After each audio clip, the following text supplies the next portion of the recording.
The choice that binds, the fire crackled low in the stone hearth, casting shadows that danced across timber walls, worn smooth by 40 years of mountain winters. Outside the cabin, snow fell in thick silence, the kind that muffled the world and made a man feel both protected and isolated in equal measure.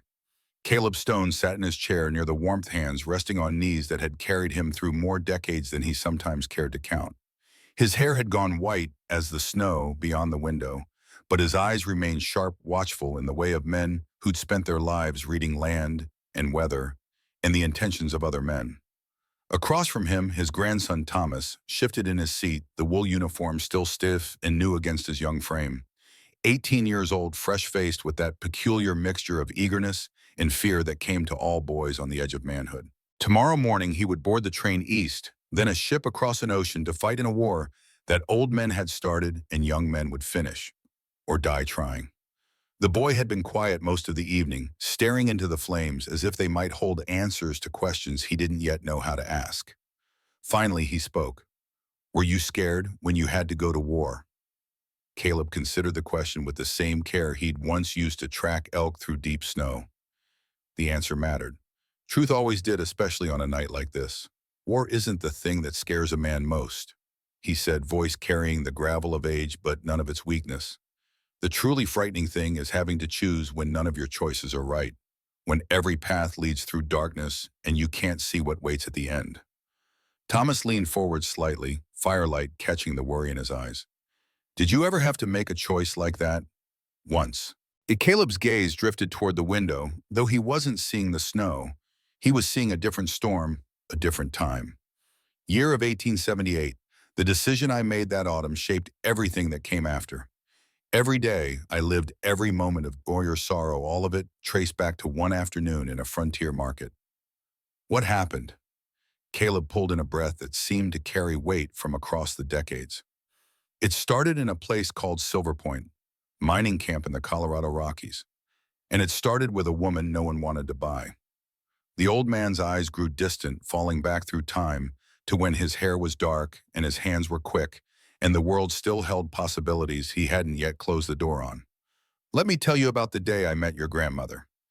The wind moved through Silver Point Market in long, dust-laden currents that shifted with each footfall and wagon wheel. Late October afternoon sun hung low in the sky, painting everything in shades of tired gold and shadow. The market square sprawled between weathered buildings, half emptied now as the day wore toward evening. Vendors called out final prices on goods they wanted gone before sunset.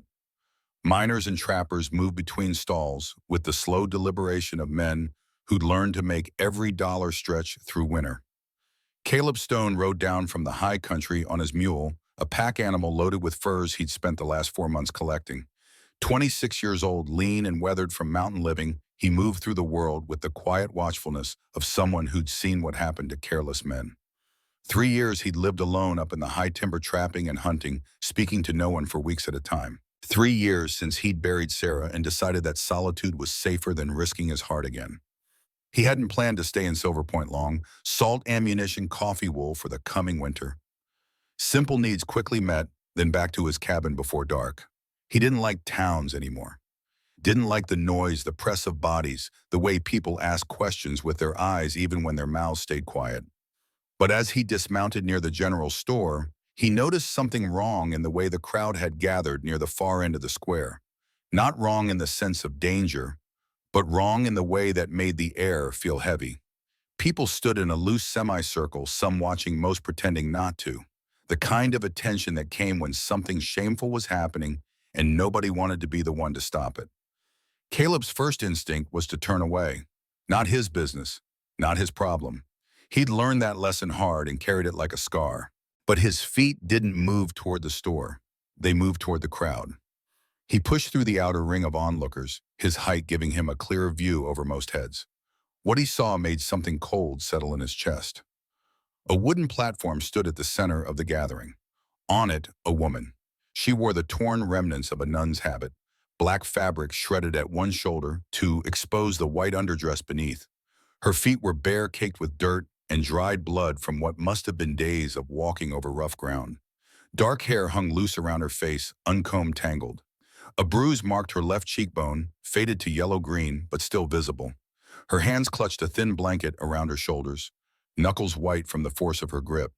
But it was her eyes that struck him, not downcast in shame or defeat, level, direct, defiant in a quiet way that spoke of will not yet broken. The vendor, a thick-shouldered man with the look of someone used to moving goods that didn't want to be moved, stood beside the platform with arms crossed and expression bored. "Last call," he announced to the dispersing crowd. $10 and she's yours. Kitchen work, laundry, whatever you need. Sound stock just needs breaking in proper. A few men in the crowd shifted uncomfortably. No one spoke. No one stepped forward. "Come on now," the vendor pressed. "She's young, healthy enough. Catholic girl, so you know she's been taught obedience." Still nothing. The miners and trappers exchanged glances, but kept their distance. Superstition ran deep in mountain country. A nun, even a former one, carried bad luck. Stealing someone from a church brought God's wrath, and these were men who believed in forces beyond their control.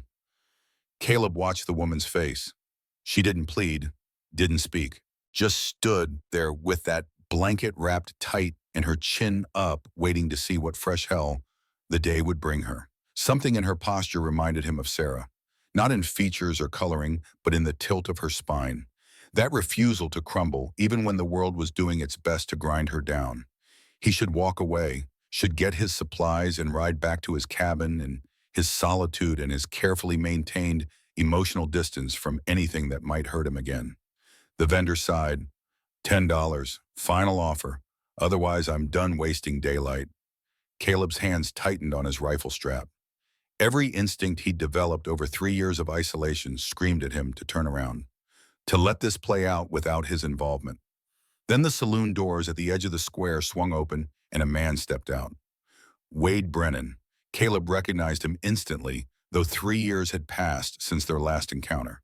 Tall, well-dressed in a manner that spoke of money earned through methods the law didn't examine too closely. 48 years old with silver threading through dark hair and the kind of face that could shift from charming to cruel without changing expression. He moved with the confidence of someone who owned more of Silver Point than the residents probably realized. Wade's gaze swept the market square and landed on the platform, on the woman. A smile touched his mouth, the kind that made Caleb's stomach turn. $12, Wade called out, walking forward with easy strides. "I'll take her." The vendor perked up immediately. "Sold to Mr. Brennan." But Wade's eyes had already shifted, catching sight of Caleb in the crowd. The smile widened, though it never reached his eyes. "Stone." His voice carried genuine surprise mixed with something darker. "Thought you were dead. Heard you went feral up in the high country." Caleb said nothing.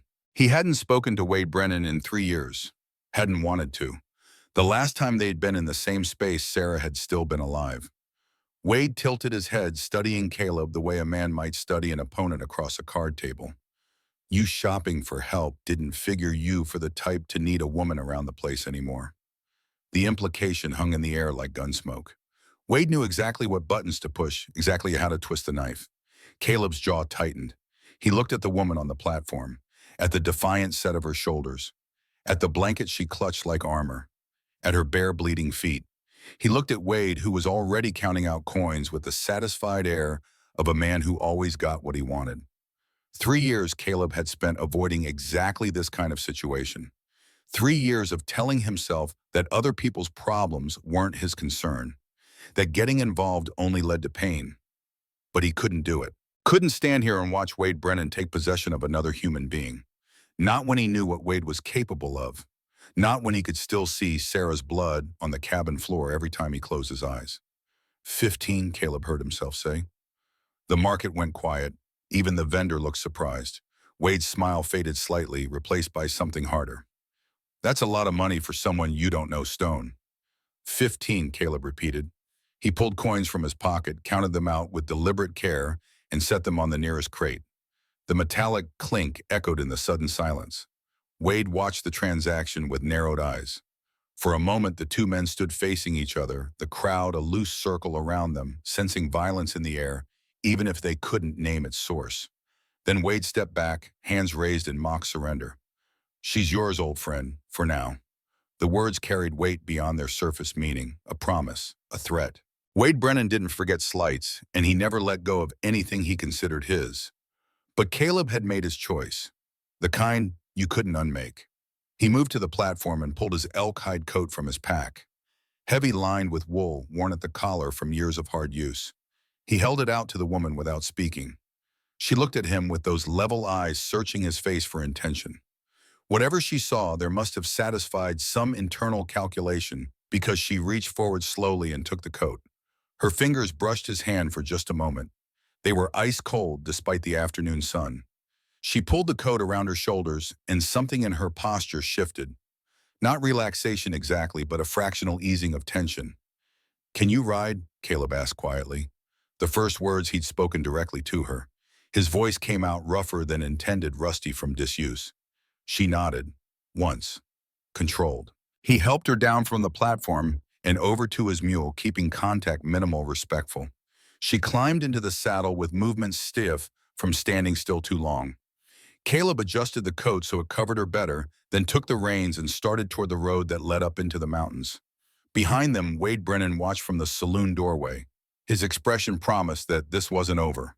But Caleb didn't look back. He led the mule forward at a steady walk, the woman silent in the saddle, both of them leaving Silver Point in its market square behind.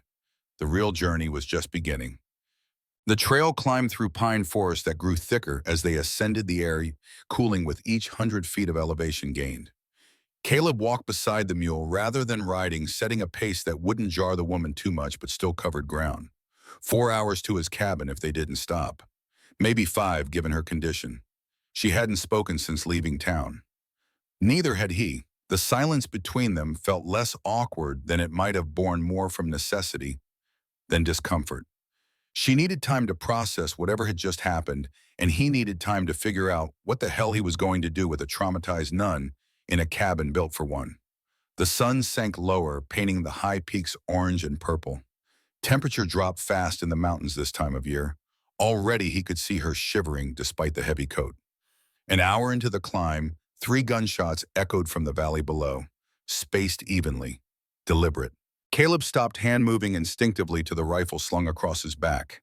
He scanned the tree line, listening for movement, for the sound of horses or men. "Are they following?" The woman's voice startled him. First words she'd spoken, low, controlled, but carrying an undercurrent of fear. "Not yet," Caleb said. "Those were signal shots. Wade's men calling in others. They're organizing." "Will they catch us?" "Not in the dark, not on this trail." He started walking again, faster now. "But we need to move." She didn't ask more questions, just gripped the saddle and held on as he increased their pace. The forest grew denser as they climbed higher, the path narrowing to little more than a game trail. Caleb knew these mountains like some men knew city streets. 3 years of solitary living had taught him every ridge and valley, every source of water, every place where a man could hide or make a stand if needed. He'd chosen his cabin location carefully after Sarah's death, remote enough that visitors were rare, defensible if trouble came looking, high enough that winter snows made it nearly inaccessible for months at a time. Isolation had been the goal, safety through distance. Now he was bringing trouble right to his door. Another hour passed. The woman in the saddle had stopped shivering, which worried him more than if she'd continued. Body going numb from cold was dangerous. He stopped twice to offer her water from his canteen, watching to make sure she actually drank. She did in small, controlled sips, never taking more than necessary. Discipline born from scarcity, he recognized. She'd learned to ration because she'd gone without before. "What's your name?" he asked at the second stop, surprising himself with the question. She lowered the canteen slowly. "They kept changing it. Every town, every camp, a different name. I stopped thinking of myself as any of them." "What did they call you before all this?" "Sister Abigail." Her mouth twisted slightly. "But I was never really a nun, just a postulant. Never took final vows." Caleb nodded, filing the information away. "I'm Caleb Stone." "I know." At his surprised look, she explained, "Wade said your name, back in the market." Right. Of course she'd heard that. Heard everything standing up on that platform like livestock being auctioned. He didn't ask anything else. Some stories needed time before they could be told. They continued climbing. The cabin appeared through the trees as full dark settled over the mountains. Small, solid, built from local stone and timber, with a roof that slanted to shed heavy snow. A single window faced south to catch what winter sun was available. Smoke rose from the stone chimney remnant of the morning fire Caleb had banked, before riding down to town. He helped the woman down from the mule, noting how her legs nearly gave out when her feet touched ground. Hours in the saddle after days of God knew what had taken their toll. She caught herself against the mule's flank, straightened with visible effort. "Inside," Caleb said. "I'll tend the animal." She looked at the cabin door like it might be a trap. Fair enough, she had no reason to trust him beyond the fact that he'd bought her instead of letting Wade have her. That didn't make him safe, just possibly less dangerous. But cold and exhaustion won out over caution. She moved to the door, pushed it open, and disappeared into the dark interior. Caleb unsaddled the mule and led it to the small corral behind the cabin. Fed it, checked hooves for stones, made sure water was available. The routine tasks steadied his mind, gave him time to think about what happened next. He'd acted on instinct back in Silver Point, seen a woman in trouble and a man he hated about to claim her, and made a choice without thinking it through. Now he had to live with the consequences. A stranger in his home, a woman who'd been through trauma he could only guess at, and Wade Brennan's shadow hanging over all of it because Wade never forgot and never forgave.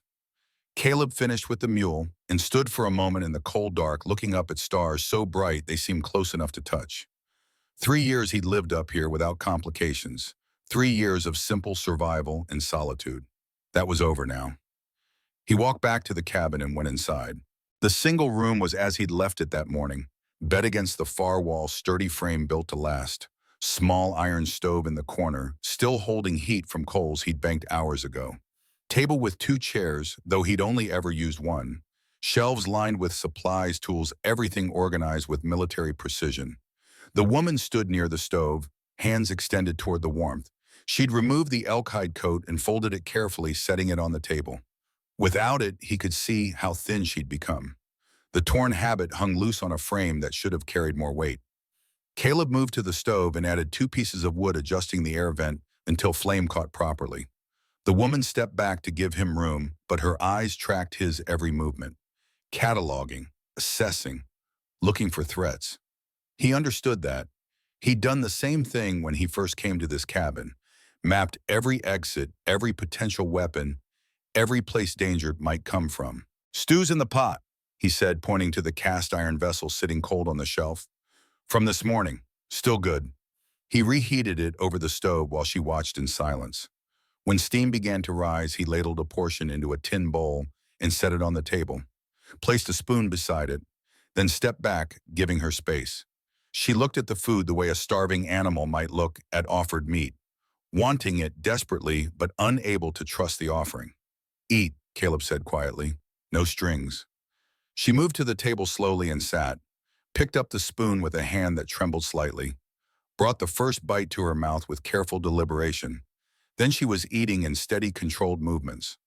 Not fast, not desperate, but methodical. Someone who'd learned to pace themselves because they never knew when the next meal might come.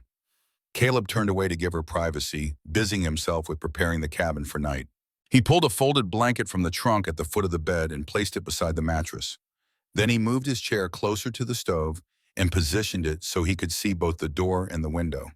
When the woman finished eating, she set the bowl down carefully and looked at him. "Why did you buy me?" The question came out flat, direct. No emotion behind it, just need to know. Caleb leaned against the counter, arms relaxed but ready. "Wade Brennan killed my wife 3 years ago. Couldn't let him take you."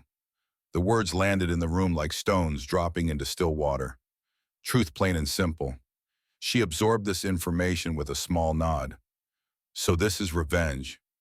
This is me not being able to walk away." Silence stretched between them.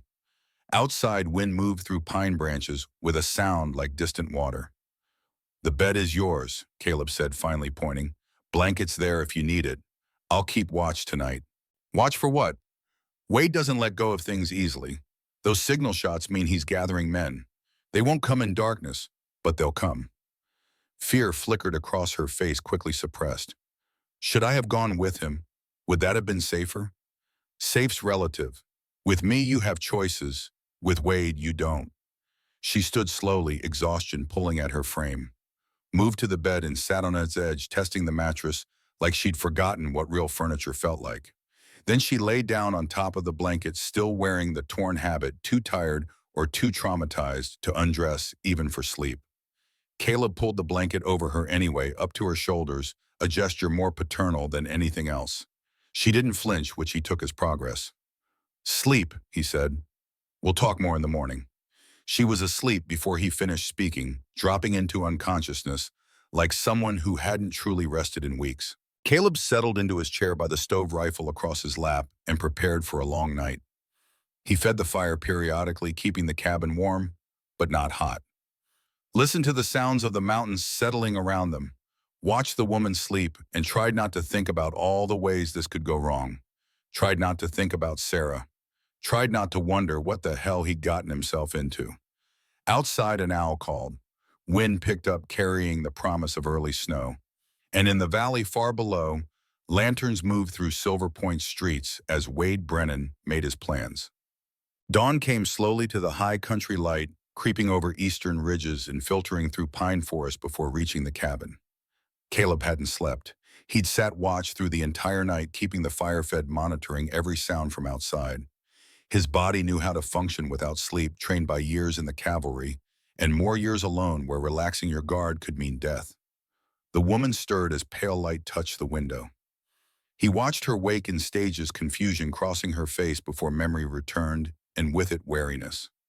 She sat up carefully, looking around the cabin as if seeing it clearly for the first time. Caleb had already been outside to check the perimeter and tend the mule. Now he moved to the stove and started coffee, the familiar ritual giving structure to an unfamiliar morning. There's a basin, he said, gesturing to the washstand in the corner. Water's cold but clean. She rose from the bed and moved to the basin, washing her face and hands with methodical care. When she turned back, he saw she'd braided her hair, pulling it back from her face. The torn habit looked even worse in daylight, barely holding together. He'd laid out one of his shirts on the chair while she slept. Clean too large for her, but better than torn fabric. She saw it and looked at him with a question in her eyes. Yours if you want it, he said. No obligation.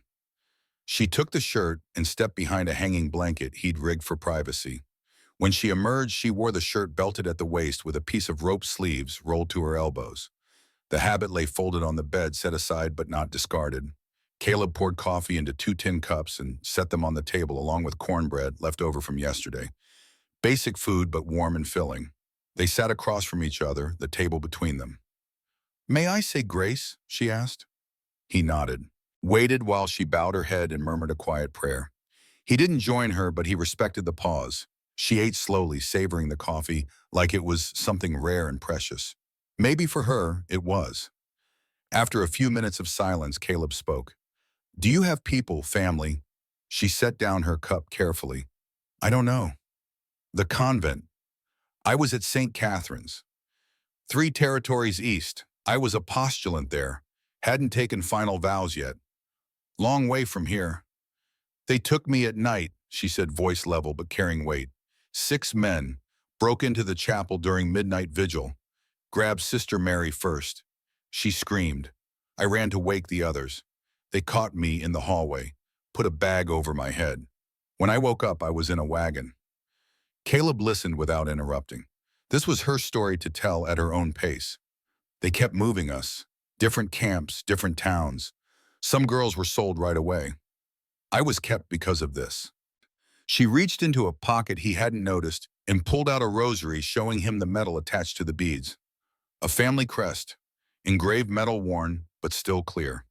Brennan. Something cold settled in Caleb's gut. They said my family would pay ransom, she continued, but no one came. After 2 months, Wade said I was more trouble than I was worth. Brought me to Silver Point to get rid of me. Caleb stared at the crest pieces clicking together in his mind. Wade Brennan is your uncle? My father's brother is. My father disowned me when I entered the convent. Said I was throwing away my life. I hadn't seen any of them in 3 years. And Wade's been holding you for ransom from a family that doesn't want you back. She nodded slowly. I didn't know he was my uncle until yesterday. He told me before putting me on that platform. Said my father was dying that he'd sent Wade to bring me home. I think he was lying. Caleb's hands tightened around his coffee cup. Wade Brennan, the man who'd led the raid that killed Sarah. The man who'd taken everything from Caleb 3 years ago. And now it turned out he'd also kidnapped his own niece and spent 2 months trying to ransom her. The layers of cruelty shouldn't have surprised him. Wade had always been thorough in his evil. He looked at the woman across the table, really looked at her, saw the strength it had taken to survive what she'd survived, the discipline required to hold herself together when everything had been stripped away. "What's your name?" he asked. "Your real name, the one you chose." "Grace," she said it quietly, like testing weight on ice. "Grace Brennan, though I stopped using the family name in the convent." "Grace," he tasted the name, found it fit. "I'm sorry for what Wade did to you. I'm sorry for what he's done to a lot of people." "Is it true that he killed your wife?" 8 years ago, raided our homestead while I was out hunting, saying, I came back to find her. The words came out flat, emotionless, the only way he could say them. I've been alone up here ever since. Understanding passed between them. Two people damaged by the same man in different ways. Grace wrapped her hands around her coffee cup. "What happens now?" "That depends on what you want." "I want choices," she said immediately. "I want to decide for myself what comes next." Caleb nodded. "Fair, but you need to know what you're choosing." "Wade won't stop. Those signal shots last night mean he's gathering men. He'll see this as me stealing his property, and he doesn't let that slide. So I'm putting you in danger by being here. You being here or not doesn't change how Wade feels about me. That debt's been owed for 8 years." Grace absorbed this thinking.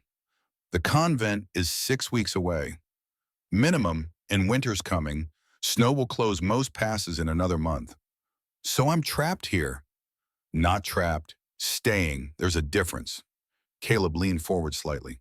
"Here's what I'm offering. You stay through winter. Help with the work of keeping us alive until spring.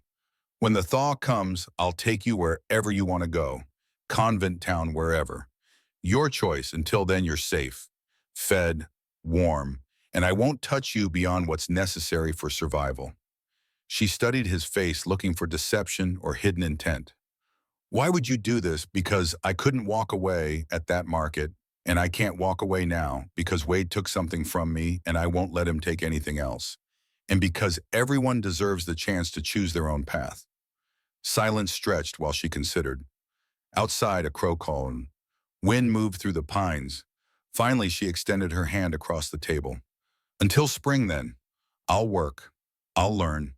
And in return, you teach me how to survive up here."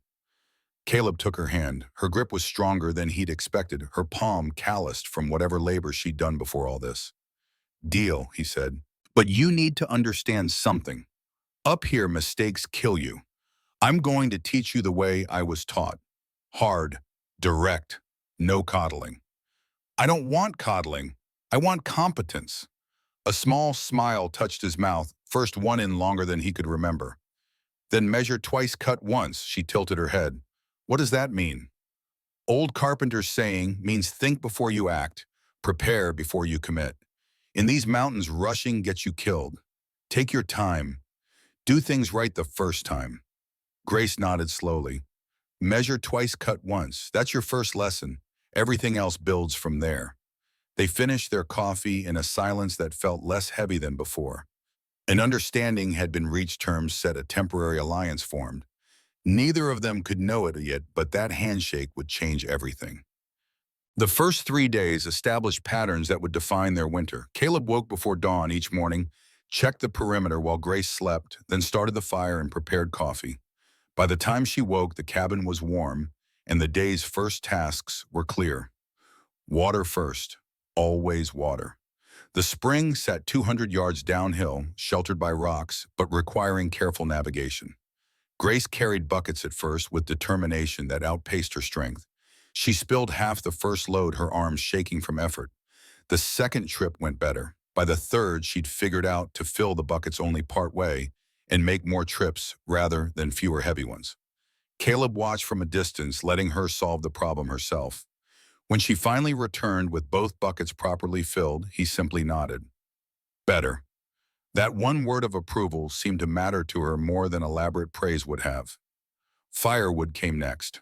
Not the splitting of logs that required strength she didn't have yet, but gathering kindling and small branches for starting fires. Caleb showed her how to test wood for dryness, how to select pieces that would catch easily versus those that would smolder and smoke. Wet wood kills you in winter, he explained. Fills the cabin with smoke, won't provide heat wastes, matches we can't replace until spring. Always check before you bring it inside. Grace learned quickly, her hands developing new calluses, her movements becoming more efficient. On the second day, she hit her thumb with the small hatchet while trying to split kindling. The nail turned black, immediately blood welling under the damaged tissue. She wrapped it herself without complaint, then went back to work. Caleb watched that moment with something like respect forming. Food preparation rounded out the basic skills. He taught her to skin rabbits from his trap lines, a process that made her gag the first time, but which she pushed through with gritted teeth determination. Chicken, she said when her stomach settled. We had chickens on the farm when I was young. This is just bigger. He showed her how to render fat for candles, how to save bones for broth, how to waste nothing, because everything had value when you lived this far from resupply. Winter up here is 8 months long, he explained while they work. What we put away now determines whether we eat come February.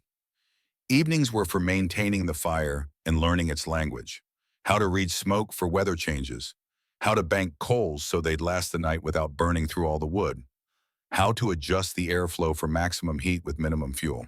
Grace absorbed it all with focused intensity, asking questions that showed she was thinking ahead, planning, integrating information into a larger understanding of how survival worked at altitude.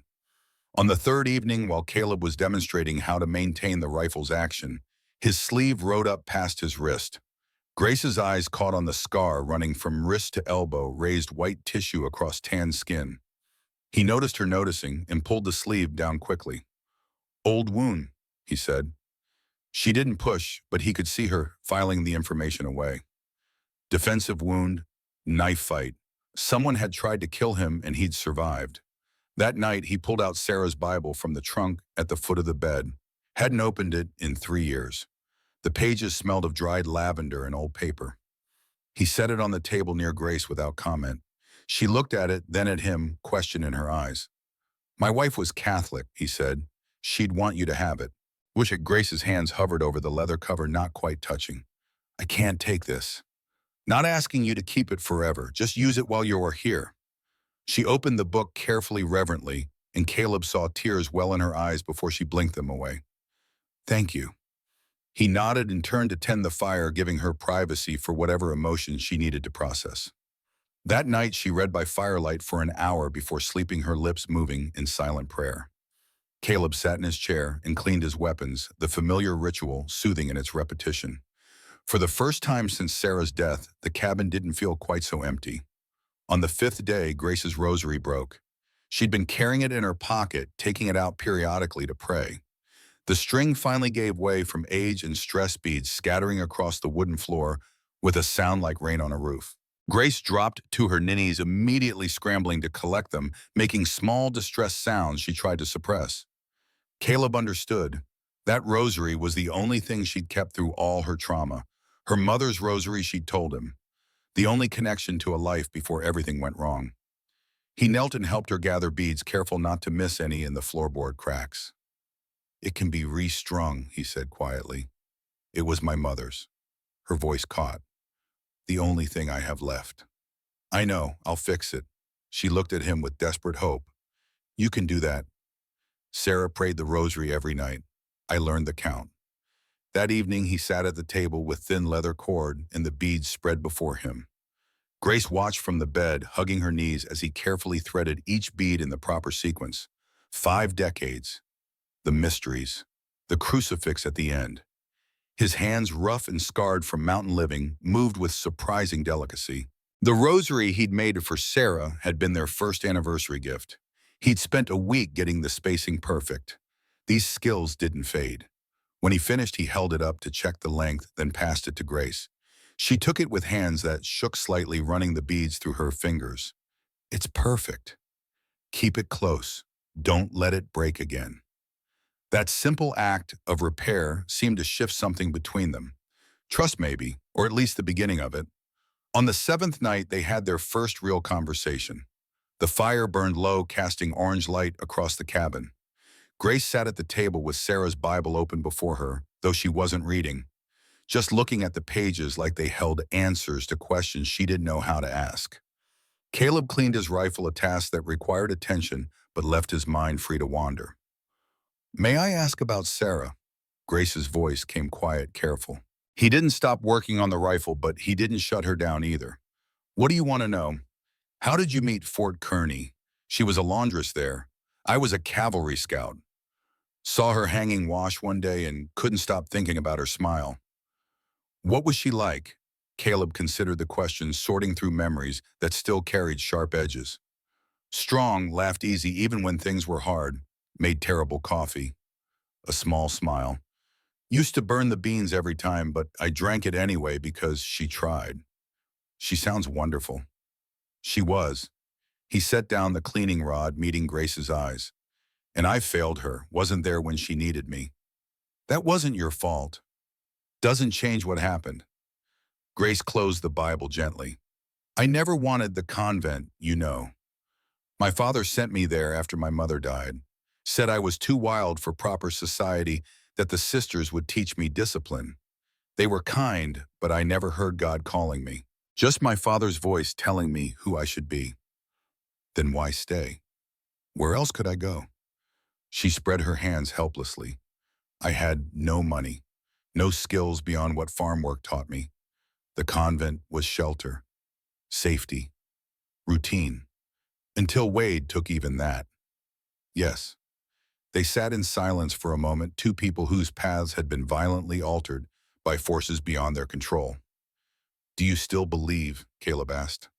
After everything, Grace thought about it. "I don't know. I believe in something, just not sure what anymore. The God I was taught about wouldn't let what happened to me happen. But maybe I don't understand God as well as I thought I did. Faith's complicated." "Do you believe I stopped," Caleb admitted. "Prayed every day for Sarah's safety. She died anyway. Stopped seeing the point after that." "Maybe the answer to your prayer was supposed to be different than you wanted. Maybe, or maybe prayer's just talking to yourself in a room." Grace smiled slightly. "Father Thomas would have strong opinions about that." "Who's Father Thomas?" "Traveling priest who came through St. Catherine's sometimes. Old Wise thought he had all the answers." She paused. "I wonder if the sisters are still looking for me, or if they think I'm dead. You want to send word. When spring comes, we could get a message to them." "I don't know what I'd say. That I'm alive but changed, that I don't know if I'm still called to that life." She shook her head. "Some questions don't have easy answers." "Most don't," Caleb agreed.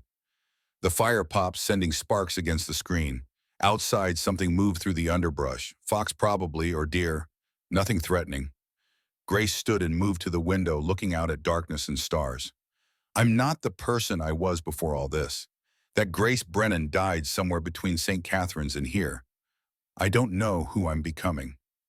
"That makes two of us." She turned to look at him. "You're different than I expected." "How so?" "Gentler. The way you bought me, I thought you'd be rough, demanding. But you've been patient, kind even." "I'm not kind," Caleb said flatly. "I'm just trying to do one thing right after getting everything else wrong." "Then you're succeeding." The words hung between them, weighted with meaning neither was quite ready to examine. That night, when Grace slept, Caleb sat his usual watch and thought about choices. About the moment in the market when he could have walked away and didn't. About Wade Brennan and old debts and new complications.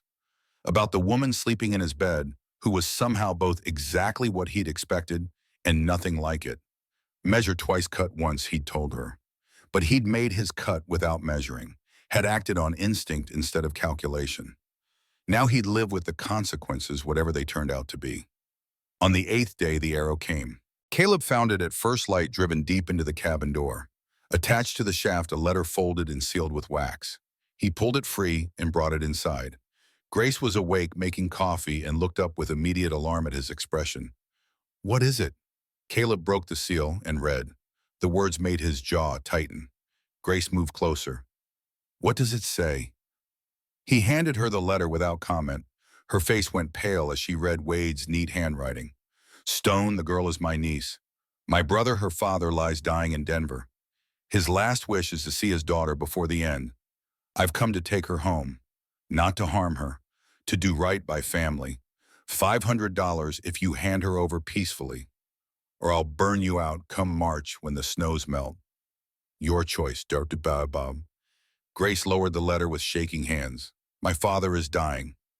Wade says he is. Could be truth, could be a lie to get you away from here. But if he really is dying and I don't go, then you'll have to live with that choice, Caleb said. But it'll be your choice. Not Wade's, not mine, yours.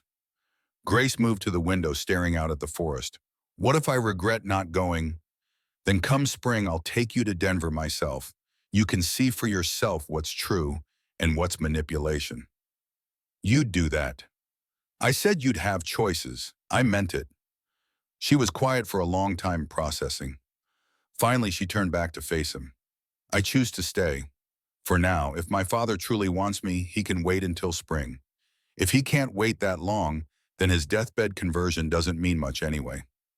Caleb nodded, respecting the logic even as he recognized the pain behind it. Then we prepare, he said. Wade won't come until spring like he said, but when he does come, we'll be ready. Grace straightened her shoulders, determination settling over her features. Teach me to shoot. Tomorrow, Caleb promised. Today we finish securing the cabin. They worked through the afternoon reinforcing shutters, checking ammunition stores, ensuring every container held water. Practical preparations that kept hands busy and minds focused. But as the sun set and they sat down to dinner, both of them were thinking about the same thing. Wade was out there, planning, waiting. And when spring came, there would be a reckoning. That night, Grace stood at the window after Caleb thought she'd gone to bed. He watched her from his chair, seeing the tension in her shoulders, the way she scanned the tree line. Can't sleep, he asked quietly. She turned. I keep thinking about signals, about men gathering in the valley, about spring coming and what happens then. Wade won't move before thaw, too hard to bring men up the mountain in deep snow. But he'll come eventually. Yes. Are you afraid? Caleb considered the question honestly. Fear's part of it, but mostly I'm tired. Tired of running. Tired of hiding. Tired of letting Wade Brennan control my life, even from a distance. Grace moved away from the window and sat in the chair across from him. What if we can't win? What if he brings too many men? Then we make it cost him more than it's worth, but I don't plan to lose. Why? Her eyes searched his face. Why risk your life for someone you barely know? Caleb was quiet for a long moment, staring into the fire. Because 8 years ago, I wasn't there when Sarah needed me. I've lived with that every day since. I won't make that mistake twice. I'm not Sarah. No, you're not.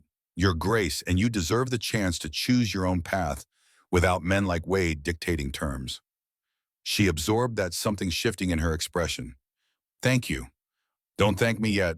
Winter's just starting. Outside, the wind picked up, and far below in the valley, 3 lantern flashes appeared. Then 3 more. Signal lights. Caleb saw them through the window and stood slowly. Grace followed his gaze, saw the lights, and went very still. What does that mean?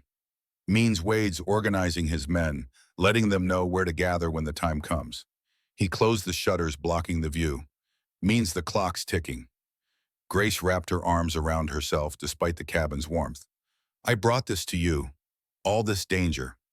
Wade brought this to both of us years before you and I met. Caleb moved to check the rifle's action one more time, muscle memory taking over. Now we deal with it together. I don't know how to fight. You'll learn. He met her eyes across the cabin. Measure twice, cut once, Grace. We've got all winter to prepare. By spring, you'll be ready. She nodded slowly, fear still present, but determination growing alongside it. That night, neither of them slept well. The signal lights had changed something, made the threat real in a way it hadn't been before. Winter was coming, and with spring, Wade Brennan would follow. But for now, in the warmth of the cabin, with supplies laid in and a winter's worth of lessons ahead, they had time. Time to prepare. Time to train. Time to become something other than victim and rescuer. Time to choose who they would be when the spring thaw finally came. Outside, snow began to fall. The test of fire, snow fell heavier through November, transforming the high country into a landscape of white silence, broken only by wind through pine branches and the occasional crack of freezing timber. The cabin became an island in an ocean of white, connected to the world below by a single trail that grew more treacherous with each storm. Caleb moved through this frozen realm with practiced efficiency, checking trap lines that yielded rabbit and sometimes fox, monitoring the weather, with the attention of someone who knew that reading the sky wrong could mean death. Grace followed his patterns, learning to distinguish between snow that meant a brief squall and snow that signaled days of being trapped inside while the mountain buried itself. 3 weeks had passed since Wade's letter. 3 weeks of watching the valley for movement, for signal lights, for any sign that the threat was advancing despite winter's protection. Nothing came. Wade was waiting just as Caleb had predicted, gathering strength, planning, letting the mountain itself serve as barrier until spring made movement possible again. But the waiting wore on nerves already stretched thin. Grace had grown stronger in those weeks. Her hands, once soft despite farm work years ago, had developed calluses that spoke of labor honestly earned. She could split kindling with accuracy, now carry water without spilling, dress a rabbit in the time it took to boil coffee. The torn habit hung forgotten in the trunk, replaced by practical clothes made from Caleb's spares, altered to fit her smaller frame. More than physical strength, she'd developed something harder to name. Confidence maybe, or at least the absence of constant fear. She moved through the cabin like she belonged there, no longer a guest, but a partner in the daily work of survival. Caleb noticed these changes but didn't comment. Words felt unnecessary when actions spoke clearly enough. On the morning everything changed, he woke to absolute silence. Not the silence of night which carried its own sounds. The breathing of another person sleeping. The settling of timber. Wind against shutters. This was different. The silence that came before storms when even the forest held its breath. He rose from his chair and moved to the window, opening the shutter a crack. Gray dawn revealed clouds so low they seemed to press against the treetops. The air had that peculiar density that preceded heavy snow, thick enough to taste. Behind him, Grace stirred. She'd learned to wake at his movement, another survival adaptation. Storm coming. Her voice came quiet, already reading his posture. Big one, maybe 3 days. He closed the shutter and moved to the stove. We need to bring everything inside. Firewood tools, anything metal that can't freeze outside. They worked through the morning in organized rhythm, no wasted movement, each understanding their role. Grace carried armloads of split wood from the covered pile, while Caleb checked the roof supports and cleared the chimney. By midday, the cabin was stocked for a siege. The first flakes fell as they finished. Large, heavy, the kind that accumulated fast. They were sealing the last shutter when the whistle came. 3 notes, low carrying, a signal. Caleb's hand went to his rifle before conscious thought. Grace froze beside him, eyes wide. The whistle came again. Closer now, from the tree line west of the cabin. Then a voice rough with age but carrying authority. Caleb Stone, it's Samuel Porter. Don't shoot. I'm too old and ornery to make good target practice. Caleb's shoulders relaxed fractionally. He moved to the door and opened it, rifle still ready, but pointed down. From the trees emerged a figure bundled in furs and wool, leading a horse through snow already ankle-deep. Samuel Porter was 60 if he was a day, face weathered to leather by decades in the mountains, a beard gone mostly gray. But his eyes remained sharp and his rifle slung across his back looked well-maintained. Samuel. Caleb stepped aside to let the older man enter. Hell of a time for a visit. Saw Wade's signal lights last week. Samuel stamped snow from his boots before crossing the threshold. Figured you could use company when spring comes around. His gaze found Grace, took in her presence without judgment. This, the nun Wade's been working himself into a fury about. Grace straightened. I'm not a nun, not anymore. Samuel's weathered face creased in what might have been a smile. Good, God's got enough warriors. Caleb needs more. Caleb secured the door and moved to add wood to the fire. You planning to sit the winter out here? Nah, storm will blow through in a few days. Then I'll head down to Fort Collins, get word to the federal marshal about Wade's operation. Take maybe 2 weeks if the passes stay open. Samuel accepted the coffee Caleb poured, warming his hands on the cup. But I wanted you to know you're not alone up here. When Wade comes, there'll be 6 of us ready to stand. 6. Me, you, the girl, if she can shoot, plus 3 trappers who have had enough of Wade's control over Silver Point. He's been squeezing too hard, taking too much. People are ready to push back. Grace moved closer. Why would they fight for me? They don't know me. Not fighting for you, miss. Fighting against Wade. You just happen to be the reason it's coming to a head now instead of later. Samuel's eyes were kind despite the harsh words. Don't mistake that for lack of respect. Just telling it straight. Caleb appreciated Samuel's bluntness. The old trapper had been one of the few people to visit the cabin in the years after Sarah's death, bringing news from below and asking nothing in return. If Samuel said 6 men would stand, 6 men would stand. When the storm breaks, ride hard, Caleb said. We'll hold until you get back. You better. Samuel finished his coffee and stood. Storm's closing in. I need to make the lower cabin before it gets bad. You two keep each other alive up here. He was gone as quickly as he'd arrived, swallowed by increasing snowfall. Grace closed the door behind him and turned to Caleb. What did he mean if I can shoot? Means we start your training tomorrow. If Wade comes and you can't defend yourself, you're a liability. Then teach me. The storm hit that night with fury born of high altitude and winter's full force. Wind screamed around the cabin's stone walls, seeking entrance through every crack and gap. Snow fell so thick that the world beyond the windows disappeared into white chaos. For 3 days they were buried. Caleb had weathered worse storms, but never with company.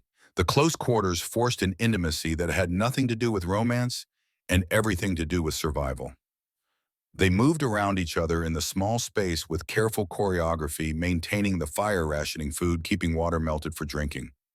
Grace proved herself in those days. When cabin fever might have made others irritable, she remained focused. When darkness pressed in and the howling wind tested nerves, she kept steady. She'd learned that panic was a luxury the mountain didn't allow. On the second day, when the roof timber groaned under accumulated snow weight, Caleb climbed up to clear it. I can help, Grace offered. Hold the ladder steady. That's help enough. She positioned herself at the base, hands gripping worn wood feet planted in snowdrift. Above, Caleb worked methodically, shoveling tons of snow from the slanted roof. The physical labor warmed him despite temperatures well below freezing. He should have noticed the timber crack, should have heard it over the wind, but the first warning he got was the sudden shift beneath his feet. The roof support beam, stressed by snow weight and split by cold, gave way with a sound like a gunshot. Caleb fell backward, hitting the ladder hard enough to snap its upper rungs. He and the broken ladder crashed into the snowbank in a tangle of limbs and splintered wood. Grace's scream cut through the storm. He heard it from a distance, consciousness flickering. Pain radiated from his left side, sharp and specific. Ribs. At least 2 broken, maybe more. The kind of injury that could puncture a lung if he wasn't careful. He tried to breathe and tasted copper. Not good. Grace was beside him, hands on his shoulders. Caleb? Caleb, can you hear me? He managed a nod, tried to speak, but only produced a wet cough. Blood on the snow. Definitely not good. Grace's face went pale, but her hands stayed steady. She looked at the cabin, looked at him, calculating. He weighed more than her by probably 80 pounds, but she didn't hesitate. She got her arms under his shoulders and dragged. Pure adrenaline and determination. She hauled him through snow and over the threshold, leaving a trail of red behind them. Inside, she kicked the door shut and knelt beside him, hands moving over his torso with surprising sureness. Ribs, he managed. Broken. I know. Her fingers found the damage through his coat. I need to wrap them. Tight. It's going to hurt. Do it. She stripped his coat with hands that trembled but didn't fumble. Underneath, his shirt was already darkening with blood from internal bleeding. Grace's breath hitched, but she didn't stop. From somewhere, she produced strips of cloth. Her own underskirt, he realized. She'd torn it apart to make bandages. This will hurt, she warned again. Then her hands were on his bare torso, wrapping, pulling the cloth tight around damaged ribs. Fire exploded through his chest. He tried not to make sound, but a groan escaped through clenched teeth. I'm sorry, Grace whispered, but she didn't stop. I'm sorry, I'm sorry. She rapped with the precision of someone who'd done this before. Farm accidents, maybe, or helping at the convent. Whatever the source, she knew what she was doing. When she finished, Caleb's breathing came easier, despite the pain. The tight wrapping prevented his ribs from shifting, reduced the chance of lung puncture. Good, he managed. You did good. Then darkness claimed him. He woke to firelight and the realization that night had fallen. Pain pulsed with each heartbeat, but the sharp edge had dulled to something more manageable. His ribs were still wrapped tight, the bandages professional in their application. Grace sat in the chair beside the bed. Her head nodded forward in exhausted sleep. Dark circles shadowed her eyes. Her hands resting in her lap were red and raw from cold and work. Caleb realized she'd been up all night, tending the fire, monitoring his breathing, keeping watch. He tried to sit up and immediately regretted it. The movement woke Grace instantly. Don't move, she ordered, crossing to the bed. You need to stay still. How long? All night. It's morning now. Storm's still going.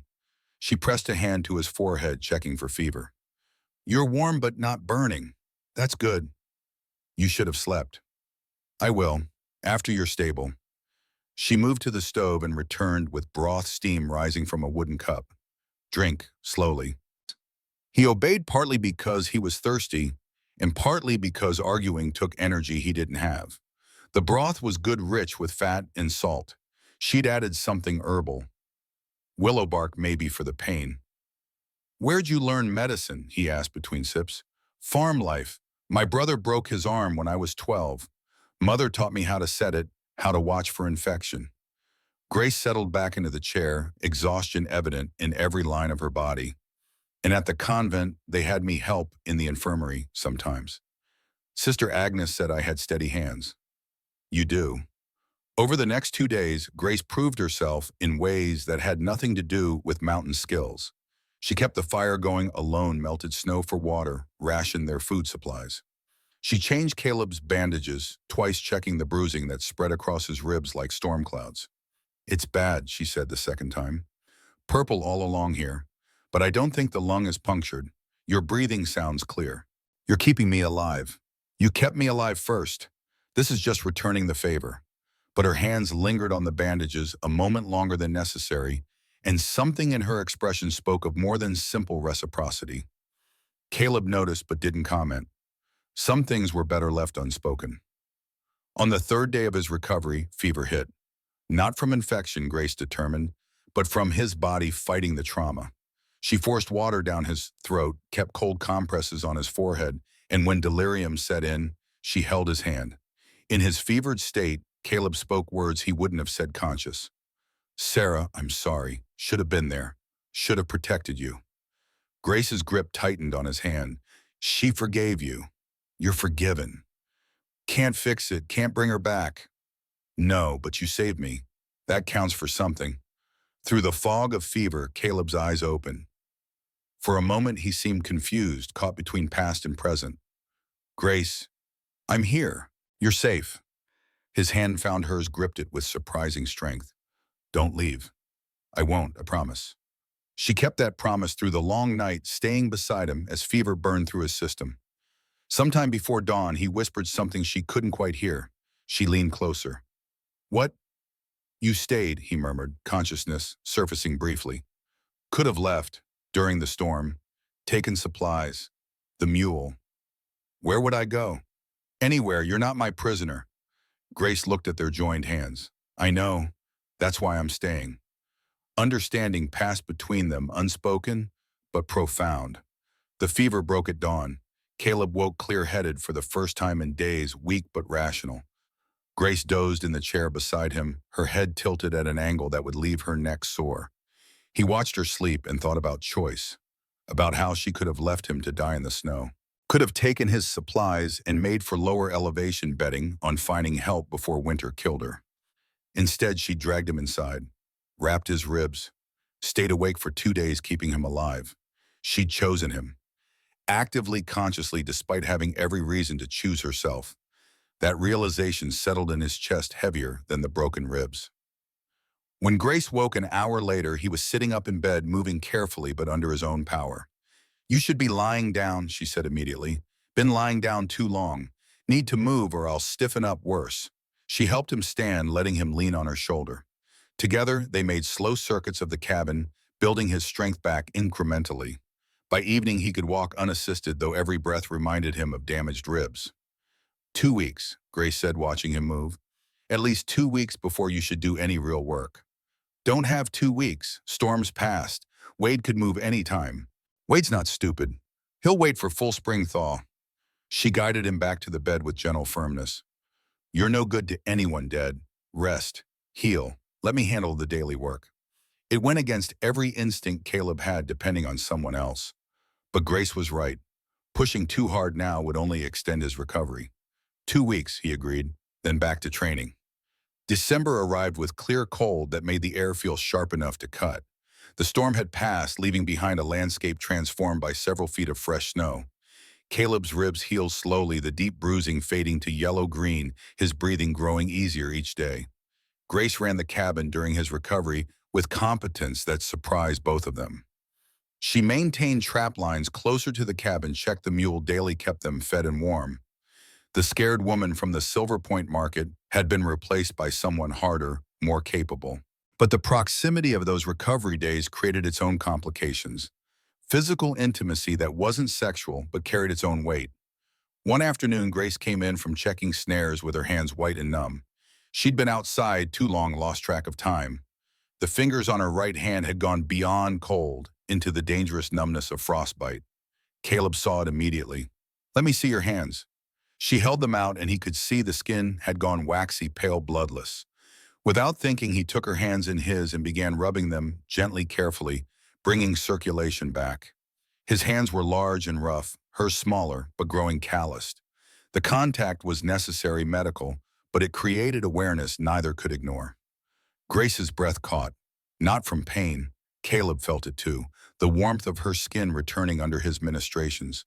The trust required to let someone touch you like this. The strange intimacy of injury and care. He released her hands abruptly.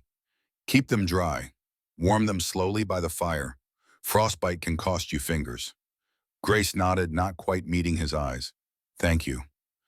The moment passed, but its echo remained. That night, Grace woke screaming. Caleb bolted from his chair, hand on his rifle, before he registered what was happening. Not an attack, a nightmare. Grace sat up in bed, eyes wide and unseeing, caught in some memory. Her hands clutched the blanket like it might anchor her to reality. He moved to the bedside and knelt carefully, mindful of his healing ribs.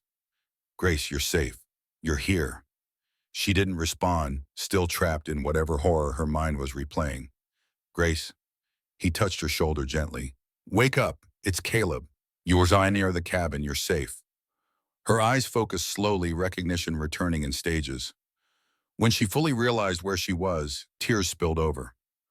I'm sorry, I didn't mean to. Don't apologize. He stayed kneeling close enough to ground her, but giving her space. Nightmares are part of it. They come from me, too. You have nightmares. Most nights. Sarah, the raid, coming home to find her. His voice stayed level despite the content. Sometimes I wake up and I'm back there smelling smoke and blood. Grace wiped her eyes with the back of her hand. Mine are of the kidnapping. The bag over my head, not knowing if each day would be the last, being sold like cattle. It gets better, not gone, but better. How long did it take you? I'll tell you when it happens. Despite everything, she almost smiled at that. Caleb stood slowly. Try to sleep, I'm here. Nothing's getting through that door.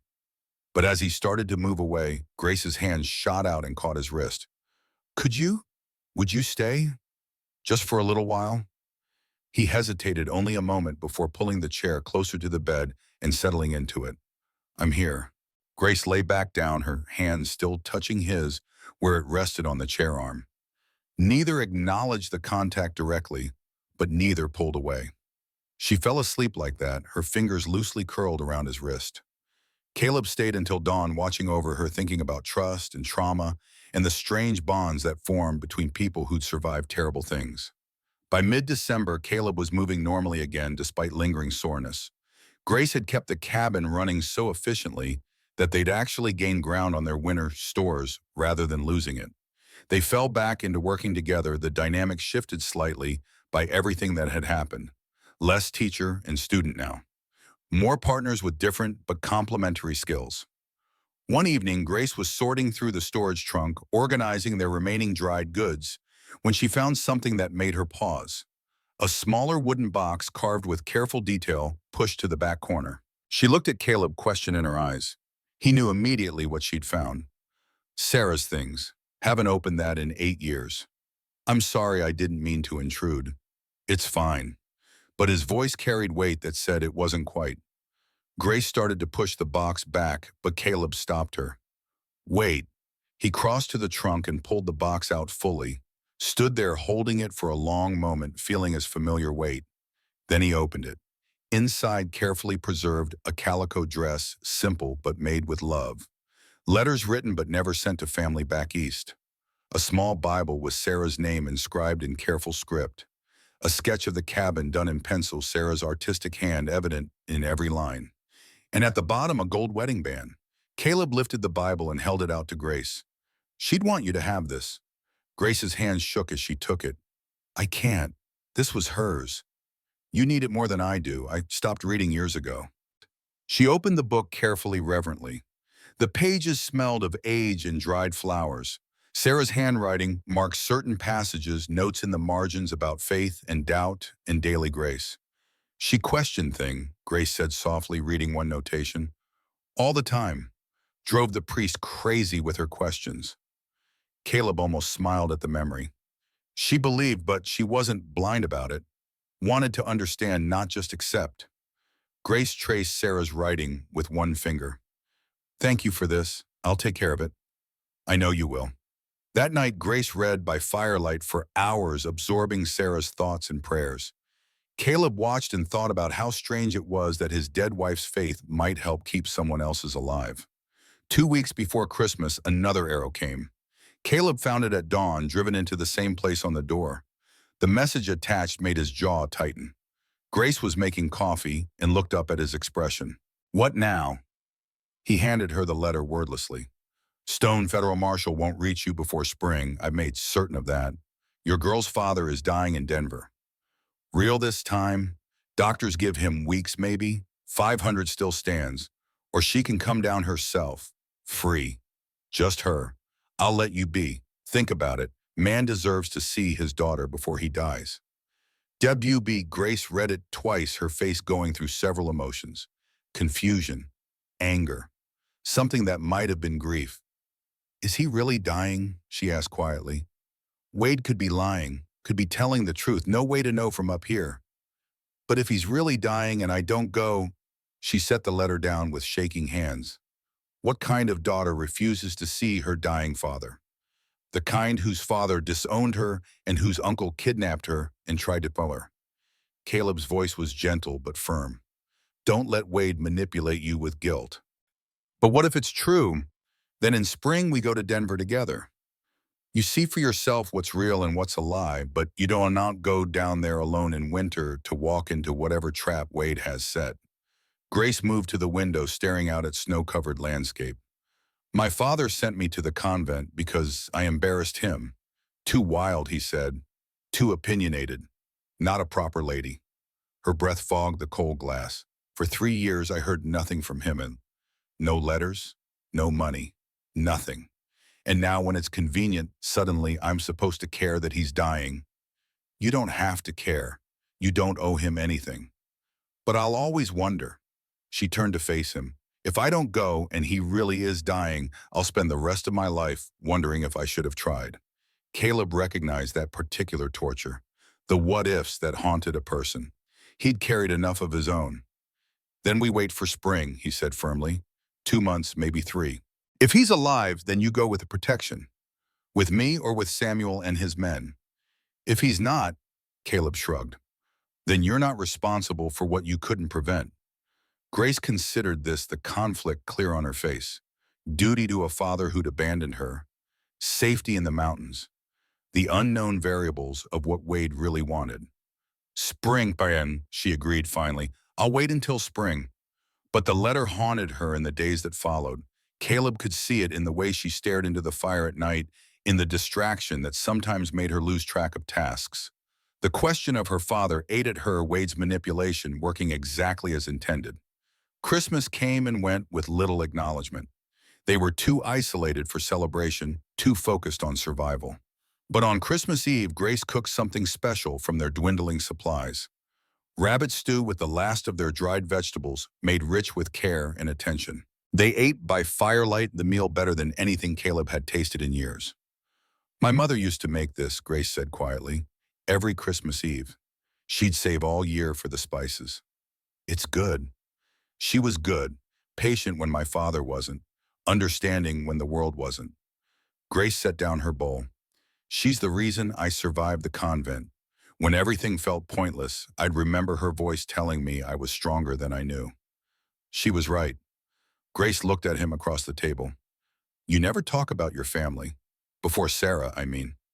Not much to tell. Parents died when I was young.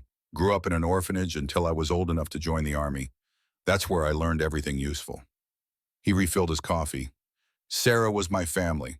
Only one I ever chose. Do you think you'll ever choose again? The question hung in the air between them, weighted with implications neither was quite ready to address. I don't know, Caleb said honestly. Some things you don't come back from. Or maybe you come back different. Maybe. They left it at that, but something had shifted. Questions asked couldn't be unasked. Possibilities acknowledged couldn't be ignored. That night, as Grace read Sarah's Bible by firelight and Caleb cleaned his rifle by rote muscle memory, the cabin felt less like a refuge and more like something else. Something neither had words for yet. Outside, January cold settled over the mountain with absolute authority. The passes were completely snowed in, now the trail down to Silver Point impassable, even for experienced mountaineers. They were truly isolated, cut off until spring. Just the two of them in a cabin built for one learning to exist in space too small for secrets. Early February brought another storm, this one fiercer than the last. For 5 days, the world disappeared into white chaos, wind howling, like something alive and hunting. The cabin's stone walls held, but the assault was constant, relentless. Supplies were running lower. They'd been careful, but 5 months of 2 people eating took its toll. The trap lines yielded less as animals denned down deep against the cold. They wouldn't starve, but comfortable margins had become thin ones. On the 3rd day of the storm, Grace organized their remaining supplies with systematic thoroughness. Caleb watched her work, impressed by her practicality. We're fine until April, she reported. May if we're very careful. Spring thaw usually comes late March. Then we have buffer. That's good. She closed the storage chest and turned to him. I've been thinking about what happens after. After Wade, after everything, after spring, after we settle whatever needs settling. She sat at the table, hands folded. I don't know if I can go back to the convent. I'm not who I was. I don't think I believe the same things anymore. What do you believe? Grace was quiet for a long moment, gathering thoughts. I believe God is in the work, in the choice, in the growing. Not in buildings or rituals or men telling me how to pray. She met his eyes. Does that make me a bad Catholic? Makes you honest. The sisters would say I've lost my way. Maybe, or maybe you found a different way. Caleb leaned forward slightly. Faith's supposed to be personal, between you and whatever you believe in. Nobody else gets a vote. That's not what the church teaches. The church isn't living your life. Grace absorbed this, the words clearly settling something internal. What about you? Do you still not believe in anything? I believe in what I can see, in work done right, in keeping your word, in not letting people like Wade run the world unopposed. He paused. Maybe that's not God, but it's something. It's more than nothing. Yeah, it is. The storm finally broke on the 6th day, leaving behind a silence so complete it felt physical. They dug out from under 5 feet of new snow, the work exhausting but necessary. That night, physically spent but mentally restless, Grace asked the question that had been building for weeks. What was she like, really like, I mean? Not just the surface things. Caleb knew immediately who she meant. Sarah. Yes, I keep reading her Bible, seeing her thoughts. I want to know the woman behind the words. He stared into the fire, reaching back through 8 years of memory. She laughed loud. Used to embarrass me in town because she'd throw her head back and really laugh, not that polite lady laugh. She could shoot better than me, but pretended she couldn't because it hurt my pride. She burned dinner at least twice a week, but made the best biscuits I ever tasted. Grace smiled, imagining it. She wanted children. Caleb continued, voice rougher. 3 of them. Had names picked out. A farm with chickens and maybe some cattle. Normal life. His hands tightened on his knees. I thought we had time. You always think you have time. I'm sorry. Me too. He looked at Grace directly. But being sorry doesn't change what happened. Only thing that changes is what you do after. Is that why you saved me, Ishishi? What you're doing after? Part of it. Part of it's just I couldn't walk away.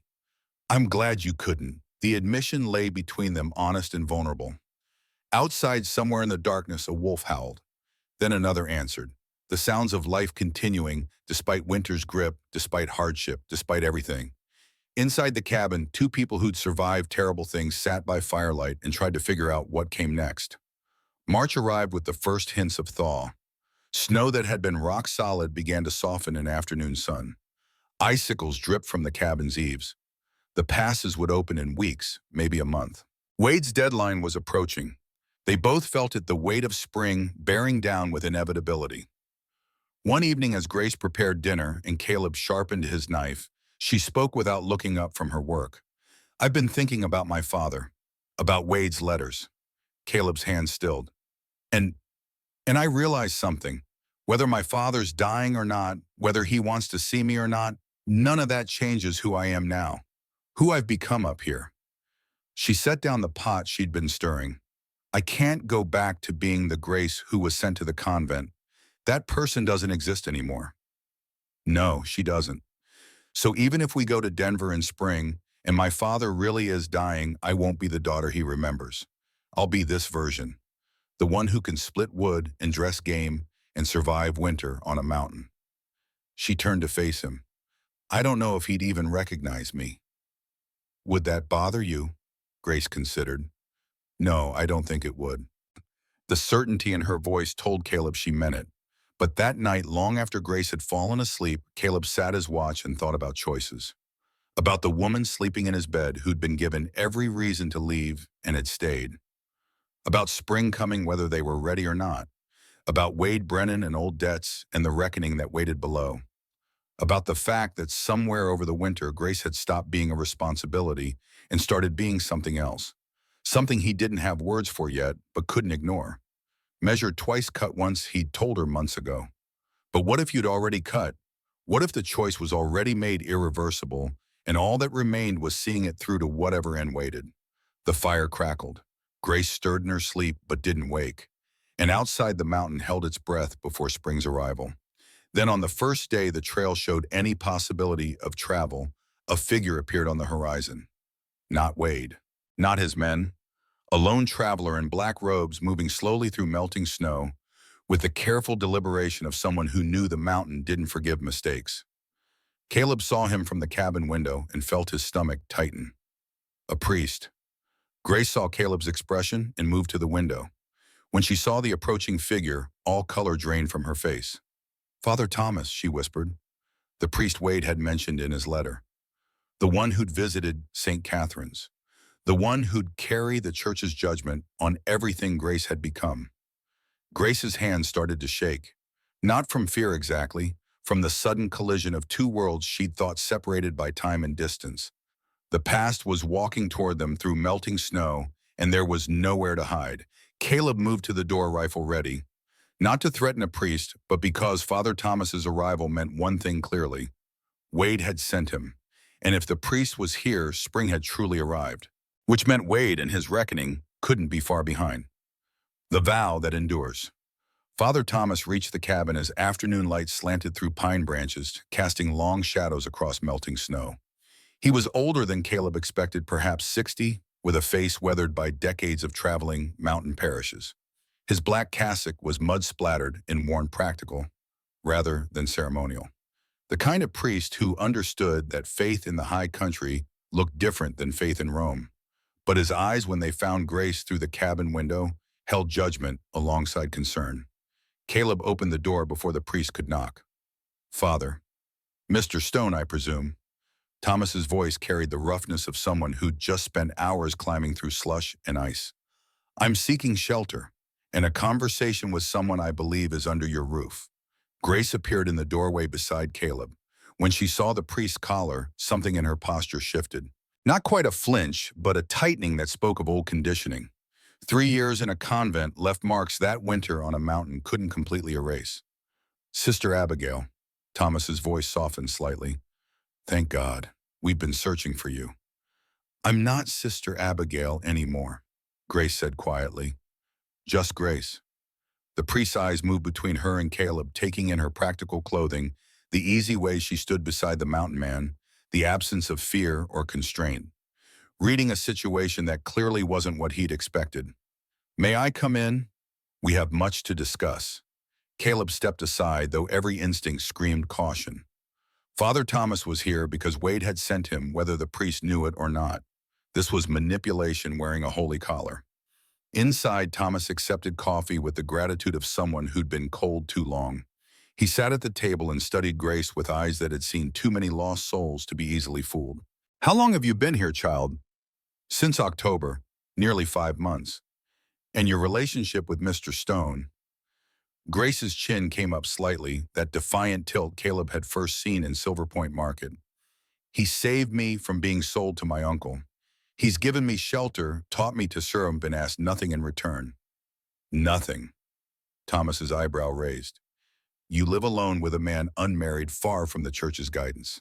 That's not nothing. I sleep in the bed. He sleeps in the chair. We work together to survive winter. That's all. Her voice stayed level but carried an edge. If you're here to judge me a father, you're wasting your time and mine. Thomas set down his cup carefully. I'm here because Mother Catherine sent me.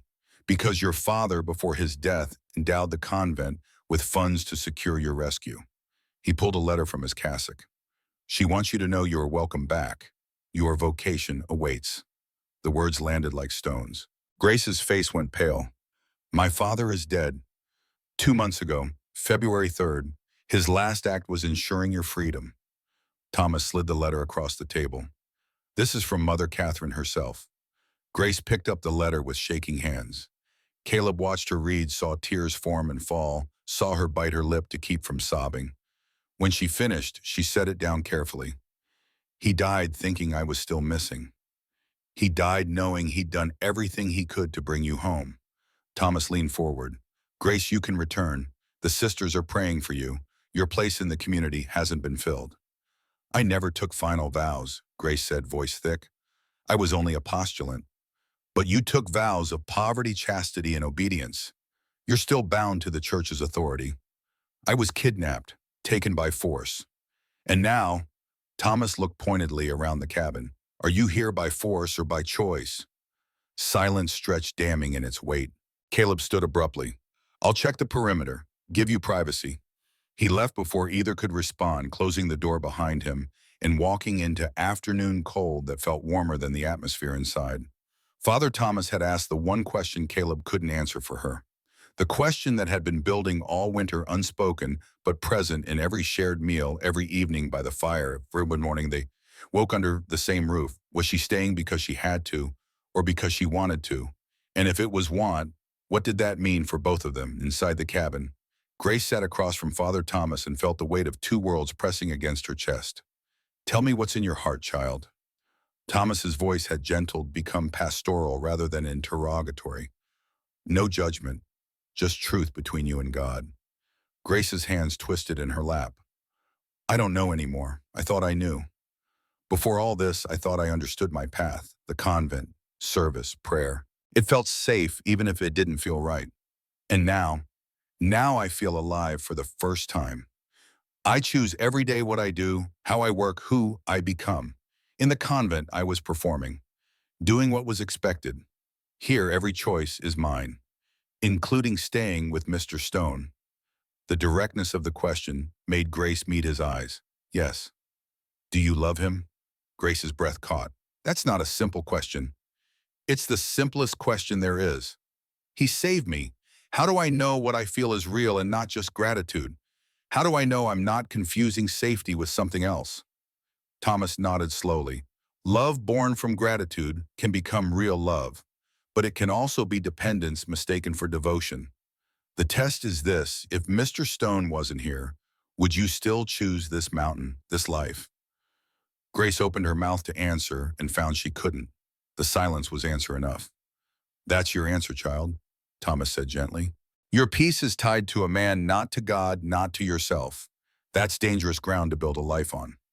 But what if that's enough? What if choosing him every day is its own kind of faith? Then you're not choosing God. You're choosing the world, and the church cannot bless that path. Grace felt something crack inside her chest. Not breaking, but shifting. The foundation she'd built her identity on for 3 years already weakened by trauma, and time finally giving way. Maybe I'm not meant for the church, she whispered. Maybe I never was. Thomas reached across the table and took her hand. His grip was warm, fatherly. The convent isn't a prison, Grace. If your calling lies elsewhere, God will make peace with that. But make sure you are running towards something, not just away from pain. The wisdom in those words settled deep. They talked through the evening, Thomas asking questions that had no easy answers, Grace giving responses that revealed how much she'd changed. By the time Caleb returned after dark, both priest and woman looked exhausted. I'll sleep in the lean-to, Thomas said. Give you both space to think. After he left, Grace and Caleb sat on opposite sides of the cabin, the silence between them heavier than it had been in months. Finally, Caleb spoke. What did he say? That I have to choose. Church or world. Faith or man. Grace's voice was small. That my peace being tied to you is dangerous. He's not wrong. She looked up sharply. What? You shouldn't stay because of me. You should stay because this is where you want to be, independent of any person. Caleb's face was hard, unreadable. If you're only here because leaving feels scary, that's not choosing. That's just different chains. Don't tell me what I feel, Grace said, anger flaring. I'm telling you what I see. You're building your life around me the same way you built it around the convent, finding somewhere to belong instead of becoming someone who belongs to herself. The accusation stung because it carried truth. They went to bed that night without resolution, the space between them feeling wider than the cabin's stone walls. Morning came with pale light and Father Thomas preparing to leave. The passes are barely open, he told them over coffee. But I can make the lower elevation before nightfall. There's a convent 3 weeks' ride from here. They're expecting me. He looked at Grace. And they're expecting you if you choose to come. Grace stared into her coffee cup, not answering. Thomas stood and gathered his few belongings. You have time to decide, child, but don't take too long. Winter will close the passes again within weeks. After the priest left trudging down the trail with his walking staff and well-worn boots, silence reclaimed the cabin. Caleb made breakfast mechanically. Grace cleaned with too much focus, both avoiding the conversation that needed to happen. Finally, mid-morning, Caleb broke the stalemate. How long to the nearest convent? Grace looked up from scrubbing a pot that was already clean. Father Thomas said 3 weeks.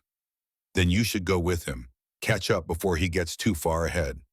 The words hit like a physical blow. You're sending me away. I'm giving you a choice by making it for me, by taking the decision out of Wade's hands. Caleb's voice was hard controlled. Spring thaw means Wade can move. You're not safe here when he comes. The convent is safe, protected. That's where you should be. Grace set down the pot with a clang. I don't want to go. What you want doesn't matter if you're dead. So that's it, you're done with me. Caleb's jaw tightened. This was always temporary. Spring, remember our deal.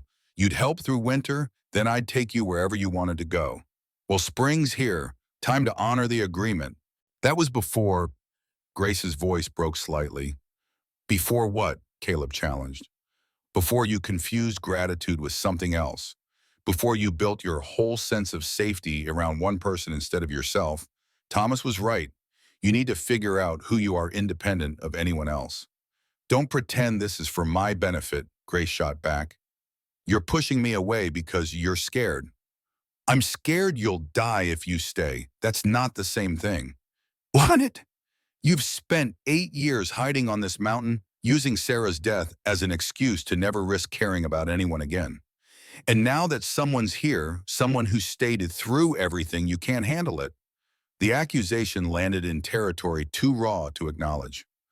Father Thomas leaves in the morning, Caleb said flatly.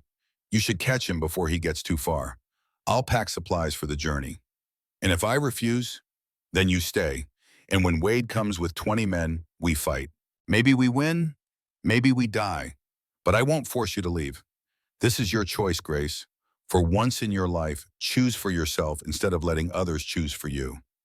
The words were cruel because they were true. Grace's hand came up fast and connected with his cheek. The slap echoed in the cabin's confines. Don't you dare, she said, voice shaking with fury. Don't you dare tell me what I feel or why I feel it. You don't have that right. Caleb's cheek burned, but he didn't flinch. Then tell me, what do you feel? I don't know, the admission tore out of her. I don't know if it's love or safety or just not wanting to be alone again. I don't know how to separate what's real from what's survival.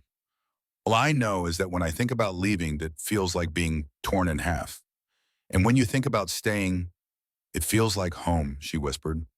For the first time since my mother died, something feels like home. Silence stretched between them, charged with everything they'd been avoiding all winter. Caleb's voice came quieter now, the anger drained out. Father Thomas leaves at dawn. 2 days to catch him before he's too far ahead. He met her eyes. You have until then to decide. But Grace measured twice. This isn't a choice you can unmake. The phrase hit with extra weight, their shared understanding, the lesson he'd taught her that first day. Think before you act, prepare before you commit. And if I choose to stay, she asked, then we face Wade together. Whatever comes. You'd let me make that choice, even knowing it puts you in more danger. It's your life, your choice. I won't take that from you.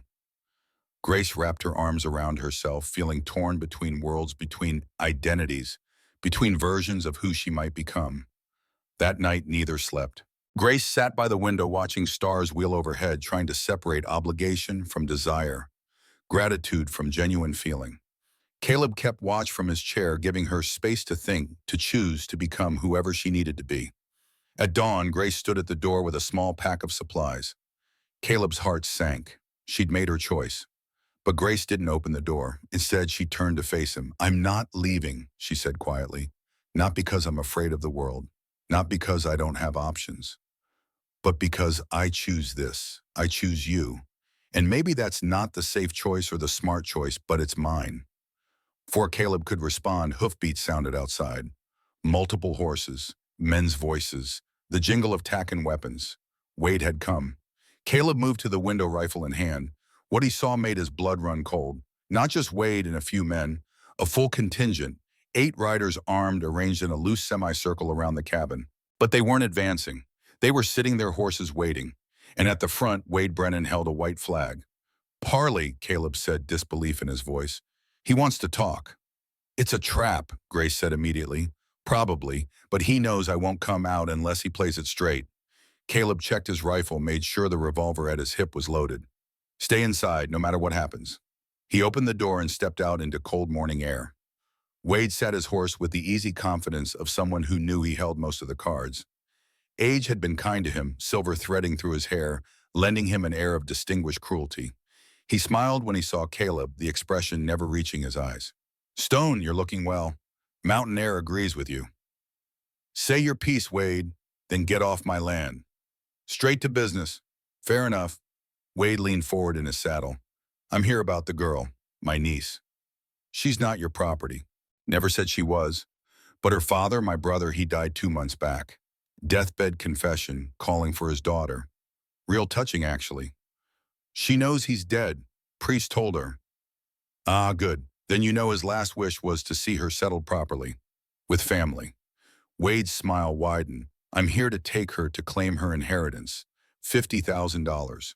Left everything to his only child despite their estrangement. The number hit like a gut punch.